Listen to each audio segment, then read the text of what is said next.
bringing you the hottest, the latest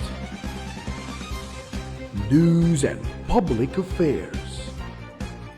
Balita nga malapit sa pumuluyo, adlaw-adlaw. Daily News Central. Sangguniang Bayan sang Tubuso gindeklarar nga persona non grata ang CPP-NPA-NDF sa nagluntad nga enkwentro. Yaring report. Formal nga gindeklarar sang Sangguniang Bayan sang Tubuso nga persona non grata ang Communist Party of the Philippines, New People's Army National Democratic Front kasunod sa nagluntad nga enkwentro sa Banwa sang Tubuso, Negros Occidental kag 19 ang reported nga patay.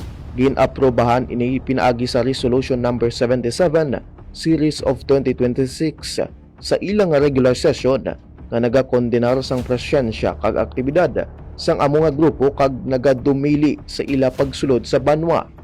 Ang deklarasyon nagasunod sa enkwentro sa sitio Clarinding, Barangay Salamanca kung sa diin nagbanggaan ang pwersa sang gobyerno kag ginapatian mga rebelde.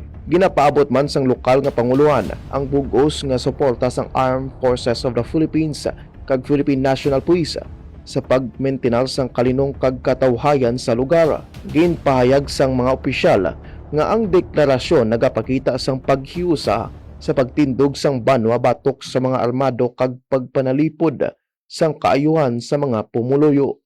Ini nga balita ginadulong sa inyo sang Cocos Ridge Tavern, Winery and Cafe. Para sa mga dugang updates, hindi magkalipat nga mag-like and follow sa amon official Facebook page, Daily News Central. Ako naman, si Kanili Jimmy Salvano para sa balita nga malapit sa pumuluyo, adlaw-adlaw.